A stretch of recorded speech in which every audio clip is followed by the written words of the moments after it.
Hello friends, welcome to my YouTube channel. आज हम शुरू करेंगे चैप्टर 12 एल्जेब्रिक एक्सप्रेशंस। अब सबसे पहला पॉइंट यही है कि what is algebraic expression. Algebraic expression होती क्या है? देखिए, नाम में देखिए एल्जेब्रिक। एल्जेब्रा बोलते हैं हम ABCD से लेके ये जो Z तक जाता है, इसे हम एल्जेब्रा बोलते हैं। अब ऐसी एक्सप्रेशंस जिनके अंदर ये ABCD XYZ ऐसा कुछ लिखा हो, वो एल्जेब्रिक एक्सप्रेशन होती हैं। एक एग्जांपल देखिए, यहां मैं लिख रहा हूं 2x plus 5y plus 3xy plus 9। इसमें आप देख रहे हैं कि यहाँ x है, y है, xy है, तो इनके अंदर एल्जेब्रा आ रहा है ना। तो इस तरह की जो एक्सप्रेशन होती है उसे हम एल्जेब्रिक एक्सप्रेशन बोलते हैं। आपने पीछे चैप्टर एक इक्वेशन का पढ़ा हुआ है, वहां भी इसी तरह का कुछ होता है। वहां भी एल्जेब्रा आता है, लेकिन वहां इज इक्वल टू के आगे कोई नंबर लिखा होता है, तो वो एक इक्वेशन बन जाती है। यहां इस चैप्टर में आपका कोई इक्वेशन नहीं है, सिंपली आपको एक एक्सप्रेशन ही दे रखी होगी। तो ये तो होती है एल्जेब्रिक एक्सप्रेशन। अब एल्जेब्रिक एक्सप्रेशन के अंदर कुछ चीजें होती हैं जो हमें जानना जरूरी होता है। ये सारे के सारे मैंने यहाँ पॉइंट वाइज लिखी हुई हैं। तो पहली है टर्म्स। तो टर्म क्या होती है? देखिए, यहां एक एल्जेब्रिक एक्सप्रेशन आपको दिख रही है। इसके अंदर एक साइन से इधर और इधर, साइन से मतलब कि डिवाइड हो जाता है, तो 1 2 3 4 ये 4 टर्म्स दिख रही हैं आपको। साइन से मेरा मतलब है यहां पे जैसे प्लस है, ये 2x हुआ प्लस, तो ये दूसरी टर्म होगी प्लस, तीसरी टर्म होगी प्लस 9। तो बीच में अगर साइन है प्लस और माइनस का, तो वो टर्म बढ़ा देता है, घटा देता है। 1 2 3 4, तो इसके अंदर 4 टर्म्स हैं। तो ये जो चीज है, ये 4 टर्म्स हैं, यही इसकी टर्म्स है। अकेली अकेली चीज को हम टर्म बोलेंगे। ये 2x एक टर्म हो गई है, 5y एक टर्म हो गई है, 3xy एक टर्म हो गई है, और यहां पे ये जो 9 है ये एक टर्म हो गई है। तो इसके अंदर 4 टर्म्स हैं। नेक्स्ट जो चीज समझने की है वो है वेरिएबल। अच्छा, एक चीज और, अगर यहां पे प्लस की जगह माइनस होता, लेट सपोज, तो हम यहां माइनस लगाते। साइन का भी ध्यान रखना आप इसमें।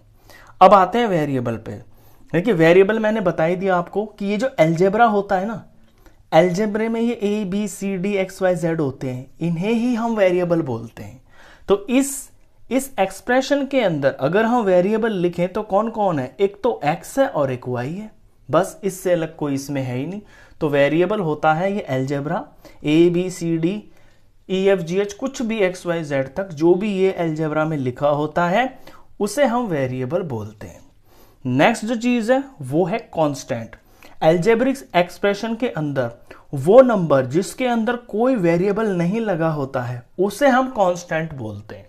यहां पे x लग रहा है, y लग रहा है, xy लग रहा है, लेकिन ये जो 9 देख रहे हैं ना, इसमें ना XYZ कुछ भी नहीं लग रहा, सिर्फ अकेला नंबर है ये। इसी को बोलते हैं हम कांस्टेंट। क्योंकि कांस्टेंट का मतलब हो गया कांस्टेंट, फिक्स। ये फिक्स ही रहेगा। 9 का तो 9 ही रहेगा, लेकिन इनकी वैल्यू अदल बदल हो सकती है। कैसे? अगर x की जगह पे मैं 5 रख देता हूं तो 2 5 10 हो गया। अगर x की जगह मैं 3 रख देता हूं तो 2 3 6 हो गया। यानी ये तो बदल जाएंगे, लेकिन 9 का क्या होगा? 9 तो ऐसे ही रहेगा। इसे कांस्टेंट बोलते हैं। नेक्स्ट जो चीज है समझने की वो है फैक्टर्स। अब फैक्टर्स आप छोटी क्लासेस से जानते हैं कि फैक्टर्स होते क्या हैं। जैसे कि 15 है, 15 दो नंबरों से मिलके बनता है, 3 और 5, यानी 3 × 5 से 15 बनता है। तो 15 के दो फैक्टर्स हो गए हैं, 3 और 5, और खुद जो है एक 15 भी इसका फैक्टर है और 1 भी है। तो इन्हें तो भूल जाइए आप। ये देखिए कि ये 15 3 × 5 से मिलके बनता है। ऐसे ही कोई भी टर्म, जैसे कि मैं उठाता हूं 2x को, तो 2x के अंदर ये 2 हुआ और ये x हुआ, यानी 2 और x को मल्टीप्लाई करके 2x बनी है, ये एक टर्म बनी है। तो ये इसके फैक्टर्स हो गए हैं। ऐसे ये 5y है, 5 और y को मल्टीप्लाई करके 5y बना है, तो 5y टर्म है और 5 और y इसके दो फैक्टर्स हैं। ऐसे ही 3 और xy को लीजिए, ये 3 और x और ये y, 3xy के 3 फैक्टर्स हैं, 3x और ये y। तो ये फैक्टर्स होते हैं जिनसे मिलके टर्म बनती है, मल्टीप्लाई होके, वो फैक्टर्स होते हैं। अब आते हैं कोएफिशिएंट। कोएफिशिएंट दो चीजें हैं जो आपको समझनी है कोएफिशिएंट के बारे में। पहली बात तो ये, अगर कोएफिशिएंट टर्म का निकालना है तो आपको सिर्फ नंबर लिखना है। लेट्स सपोज अगर 2x का कोएफिशिएंट आपको निकालना है तो 2x तो हो गई एक टर्म, तो टर्म का कोएफिशिएंट वो होता है जो उसमें सिर्फ नंबर पार्ट होता है, तो इसका कोएफिशिएंट 2 होगा। ऐसे अगर 5y का आपको कोएफिशिएंट निकालना है तो वो सिर्फ 5 होगा, और 3xy का अगर कोएफिशिएंट निकालना है तो वो सिर्फ 3 होगा। ये तो हो गया कोएफिशिएंट ऑफ टर्म। लेकिन कभी कभी आपसे ये भी पूछ लेगा, जैसे कि ये 3xy है, इसमें कहेगा कि x का कोएफिशिएंट बताइए, यानी x का कोएफिशिएंट क्या है। तो x का कोएफिशिएंट वो होगा जो x को छोड़ के बाकी जो कुछ भी है वो x का कोएफिशिएंट है। x को आप हटा मान लीजिए यहां से, तो 3 और y, तो 3y हो गया इसका कोएफिशिएंट। या ये पूछ लेगा कि y का कोएफिशिएंट बताइए क्या है, तो y को हटा मान के y से अलग जो कुछ भी है मल्टीप्लाई में वो इसका कोएफिशिएंट होता है। तो कोएफिशिएंट दो तरीके से पूछा जा सकता है आपसे। अगर आपसे सिर्फ कहे कि टर्म का कोएफिशिएंट बताइए, तो टर्म के कोएफिशिएंट के लिए आपको सिर्फ नंबर लिखना होता है। या स्पेशली कह देगा, आपको एक टर्म दे देगा, उसमें कह देगा कि इसके अंदर x का कोएफिशिएंट बताइए, तो x को छोड़ के जो कुछ भी है मल्टीप्लाई में वो उसका कोएफिशिएंट होता है। चलिए, इसके बाद जो बहुत इंपॉर्टेंट चीज है वो है नेक्स्ट टॉपिक, लाइक टर्म्स और अनलाइक टर्म्स। लाइक और अनलाइक टर्म्स के ऊपर ही ये सारा चैप्टर चलता है, क्योंकि लाइक टर्म्स को ही हम जोड़ सकते हैं और उन्हें ही हम माइनस भी कर सकते हैं। तो समझते हैं लाइक टर्म्स और अनलाइक टर्म में क्या डिफरेंस होता है। लेट्स सपोज मैं यहां पे एक एक्सप्रेशन लिखता हूं 5x और ये 6x और ये 9x। अब आप पीछे की चीज को ध्यान से देखिए, यहां भी x है, यहां भी x है, यहां भी x है। अगर x मैं ऐसे मान लूं कि x का मतलब होता है पेन, तो 5 पेन, 6 पेन और 9 पेन, तो ये लाइक टर्म्स हो गई हैं। अब अनलाइक टर्म में 5x और 3y और 5xy समथिंग इस तरह से, तो यहां पे x एक अलग चीज है, y एक अलग चीज है और xy कोई अलग ही चीज है। लेट्स सपोज x मैंने यहां पे मान लिया है, x का मतलब हो गया पेन और y का मतलब हो गया है कॉपी, समझे। और x और y का मतलब हो गया है कुछ और मान लेते हैं, ये मैंने पेंसिल मान लिया। तो 5 पेन, 3 कॉपी और 5 पेंसिल, ना तो आप इन्हें जोड़ सकते हो और ना आप इन्हें घटा सकते हो। तो लाइक टर्म और अनलाइक टर्म की जो पहचान होती है ना, वो उसके जो पीछे लगा होता है ना वेरिएबल, उसी से हो जाती है। अगर वो सारे के सारे सेम हैं तो वो लाइक टर्म्स बोली जाती है। यहां पे पीछे x है, x है, x है, यानी ये भी जो है पेन है, ये भी पेन है, ये भी पेन है, तो ये एक जैसी चीज होगी। जो एक जैसी चीजें हैं वो ही लाइक टर्म्स है।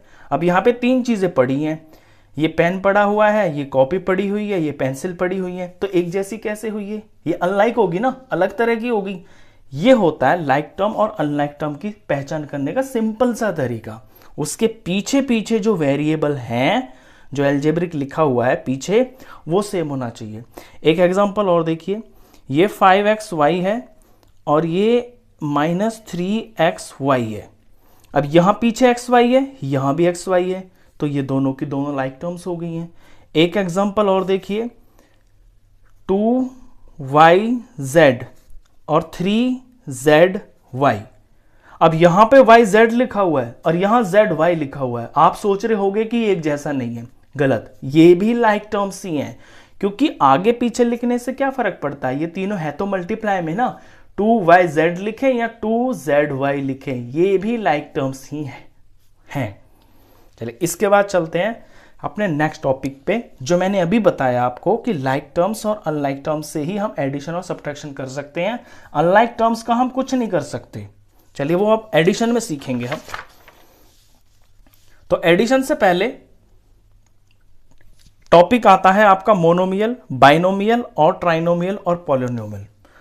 तो मोनो का मतलब होता है सिंपली एक, यानी ऐसी एक्सप्रेशन जिसके अंदर सिर्फ और सिर्फ एक ही टर्म हो वो मोनोमियल होती है। एक एग्जांपल से बताता हूं, जैसे ये लिख दिया मैंने 3x, अब इसके अंदर एक ही टर्म है ना, तो ये मोनोमियल होएगा। या मैं लिख देता हूं 5xyz, ये एक ही टर्म है तो ये मोनोमियल हुआ। फिर बाइनोमियल, बाई का मतलब ही होता है टू, आपने नाम सुना होगा बाईसाइकिल। बाईसाइकिल क्यों बोलते हैं उसको? क्योंकि उसके अंदर दो टायर होते हैं तो इसलिए उसे बाईसाइकिल बोलते हैं। तो जिसके अंदर दो टर्म हो, जिस एक्सप्रेशन के अंदर दो टर्म हो, उसे हम बाइनोमियल बोलते हैं। एग्जांपल देखिए, जैसे 2x + 3y, दो टर्म होगी ना, ये 2x हो गया, ये 3y हो गया, ये अलग हो गया, तो दो टर्म अलग अलग हो गई। मोनोमियल में एक चीज और बता दूं मैं आपको, मोनोमियल में भी जैसे यहां पे 3x प्लस और 4x लिखा हुआ है, तो इसे आप बाइनोमियल नहीं बोल सकते। क्यों? क्योंकि ये ऐड हो जाएंगी, दोनों x ही तो हैं ये, तो 4 और 3, ये 7x हो गया, तो जुड़ने के बाद ये एक ही टर्म बन जाएगी, तो इसे भी हम मोनोमियल ही बोलेंगे।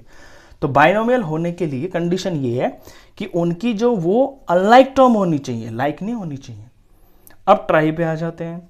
ट्राई का मतलब ही होता है 3, ट्राई मतलब 3, ट्राईसाइकिल सुनी होगी आपने, जिसमें 3 टायर होते हैं बच्चों की। तो जिस एक्सप्रेशन में 3 टर्म्स हो वो ट्राइनोमियल। एक एग्जांपल देखिए, 5x + 9y + 4, एक टर्म, दो टर्म, 3 टर्म, तो ये ट्राइनोमियल हो गया। पॉलिनोमियल, वैसे तो ये सारे पॉलिनोमियल ही होते हैं। पॉलिनोमियल किसे बोलते हैं? कोई भी एक्सप्रेशन जिसके अंदर एक या एक से ज्यादा एक्सप्रेशंस हो, वो पॉलिनोमियल होता है। तो ये मोनोमियल, बाइनोमियल, ट्राइनोमियल, ये सारे के सारे पॉलिनोमियल ही हैं। बस हम क्या है कि पॉलिनोमियल का वहां पे यूज कर देते हैं बोलने के लिए जहां हमारे 3 से ज्यादा होते हैं। For example 5x + 9y + 2z + 9। अब ये 1 2 3 4 हो गए ना, तो 4 का तो हमारे पास कोई नाम नहीं है, तो इसको सिंपली हम पॉलिनोमियल बोल देते हैं। वैसे ये सारे पॉलिनोमियल ही होते हैं। कोई भी एक्सप्रेशन जिसके अंदर एक टर्म या एक से ज्यादा टर्म होती हैं, वो सब पॉलिनोमियल होते हैं। तो ये हुआ। अब आते हैं इसके मेन टॉपिक पे, एडिशन एंड सब्ट्रैक्शन। एडिशन और सब्ट्रैक्शन का आइडिया मैं आपको पीछे ही दे चुका हूं कि एक जैसी चीजें आपस में जुड़ सकती हैं, एक जैसी चीजें आपस में घट सकती हैं। एक एग्जांपल लेते हैं, 9xy + 4xy। मेरे पास दो टर्म्स हैं, 9xy और 4xy। मुझे इनका एडिशन करना है, तो मैं ऐड कर सकता हूं, क्योंकि पीछे की जो ये चीज है ना, ये लाइक है, ये लाइक टर्म्स है, तो ये ऐड हो जाएंगी। तो 9 और 4 हो गया है 13xy। अब xy को आप एग्जांपल के तौर पे ऐसे मान लीजिए कोई चीज है ये। xy का मतलब हो गया है जैसे कि ये कॉपी है, लेट सपोज, तो 9 कॉपी और 4 कॉपी, 9 कॉपी और 4 कॉपी, 13 कॉपी हो गई है, सिंपल सी बात है। अब इसी तरह से सब्ट्रैक्शन देखिए, ये 9 कॉपी हुई और इनमें से 4 कॉपी आपने किसी को दे दी, यानी हटा दी, तो 9 में से 4 गया तो 5, और पीछे क्या है? कॉपी। तो इसको आप सिंपली इस तरह भी समझ सकते हैं, लाइक टर्म और अनलाइक टर्म को कुछ ऐसे मन में मान लीजिए कि ये चीज हुई है, ये जुड़ी है, ये घटी है, तो बचा क्या? तो ये पीछे की चीज भी लगाना जरूरी होता है। अब इसके अंदर ये तो हुआ, मैंने सिंपल आपको बताया। थोड़ा डबल का ले लेते हैं। अगर आपके पास बाइनोमियल है और उनको ऐड करना है तो कैसे करेंगे? एक एग्जांपल ले लेते हैं, 5x + 6, ये एक बाइनोमियल हो गया, और 9x - 2, ये एक बाइनोमियल हो गया। अब इनको मुझे प्लस करना है, तो मैं यहां पे बीच में प्लस का साइन लगा लूंगा।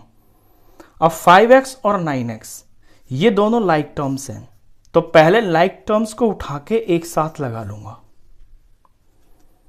और नंबर को मैं एक साथ लगा लूंगा। अब 5x और 9x तो लाइक टर्म्स हैं, तो ये तो जुड़ जाएंगी। 9 और 5 हो गया है 14, तो 14x हो गया। नंबर प्लस का 6 माइनस का 2, ये हो गया है प्लस का 4। तो बाइनोमियल को आप बाइनोमियल में इस तरह से जोड़ेंगे। एक सब्ट्रैक्शन का एग्जांपल और लीजिए, सेम टू सेम यही एग्जांपल लेते हैं, 5x + 6, और ये है 9x माइनस 2। इसमें से मुझे इसे माइनस करना है। तो माइनस करते वक्त आपको क्या ध्यान रखना है कि पहले तो ये समझ जाइए कि आप इस पूरी एक्सप्रेशन को माइनस कर रहे हैं, तो इसे आप ब्रैकेट में ले लीजिए और यहां माइनस लगाइए। उसके बाद ये तो कुछ बदलेगा ही नहीं, लेकिन ये जो माइनस है ना, ये इन दोनों टर्म्स में इफेक्ट डालेगा, क्योंकि बारी बारी से ये मल्टीप्लाई होगा। -1 9 से मल्टीप्लाई होके इसे -9 बना देगा, तो ये -9x हो जाएगा, और ये माइनस इस माइनस से टकराएगा तो माइनस माइनस प्लस हो जाएगा और ये 2 हो जाएगा। तो ये सावधानी आपको सिर्फ माइनस में ही बरतनी है, प्लस में ऐसी कोई टेंशन होती नहीं है, क्योंकि अगर मैं यहाँ ब्रैकेट लगा भी लूँ लेट सपोज, तो प्लस जो है ना कभी साइन पे कोई फर्क नहीं डालता, जो साइन उनके ओरिजिनल है वही रहते हैं। लेकिन माइनस में उल्टा हो जाता है। माइनस क्या है, साइनों को उल्टा कर देता है। अब इसको करना है आपको सॉल्व। 5x और -9x ये दो लाइक टर्म्स हो गए, ये मैंने साथ रख लिए हैं। +6 और ये +2 ये मैंने नंबर साथ रख लिए हैं।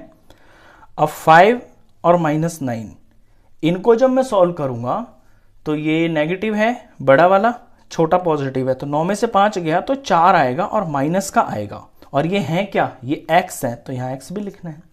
प्लस का प्लस, 6 और 2 ये 8 हो गया बस। तो बाइनोमियल हो सकता है, बाइनोमियल हो, ट्राइनोमियल हो, कुछ भी हो, जब आप माइनस कर रहे होंगे ना तो ये चीज का आपको ध्यान रखना है कि ब्रैकेट लगाएंगे और बाहर माइनस लगाएंगे तो अंदर के जो टर्म्स हैं उनके साइन उल्टे हो जाते हैं। तो ये सावधानी आपको इसमें ध्यान रखनी है। तो जितना भी मैंने इसके अंदर आपको इंट्रोडक्शन में बताया है ना, इससे अलग एक चीज और है जो इसमें टॉपिक में है, वो है फाइंडिंग वैल्यू ऑफ एक्सप्रेशन।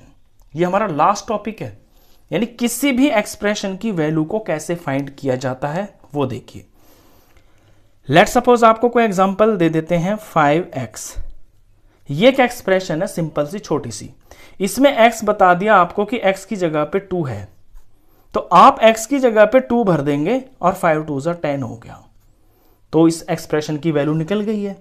अब थोड़ी सी बड़ी और ले लेते हैं, 9x + 2y + 3xy। यहां दे दिया कि x की जगह 2 है, y की जगह आपको 3 लेना है। तो अब इसके अंदर x और y की वैल्यू पुट कर लेते हैं। तो 9 x की जगह 2 लेना है, 2 का 2, y की जगह 3 लेना है, और 3 का 3, x की जगह 2 लेना है और y की जगह 3 लेना है। तो 9 2 18 हो गया, 2 3 6 हो गया, और 3 3 9, 9 2 18 हो गया। 18 18 36, 36 और 6 हो गया 42। तो इस एक्सप्रेशन की ये वैल्यू निकल गई है। ये आपका लास्ट टॉपिक है कि आपको कोई एक्सप्रेशन दे देगा और वहां वेरिएबल की वैल्यू भी दे देगा कि इसमें आपको वेरिएबल x की जगह ये भरना है, y की जगह ये भरना है। तो बस सिंपली आप उस एक्सप्रेशन में वो जो वेरिएबल्स की वैल्यू गिवन होगी वो आप पुट कर देंगे और उसे सॉल्व कर देंगे, तो एक्सप्रेशन की वैल्यू आ जाएगी। ये लास्ट टॉपिक था। तो जितना भी इस वीडियो के अंदर मैंने बताया है, इससे अलग चैप्टर में कुछ भी नहीं है, बहुत आसान चैप्टर है। आई होप आपको अच्छे से समझ में आया हो ये। तो क्वेश्चंस के लिए मिलते हैं फिर नेक्स्ट वीडियो में।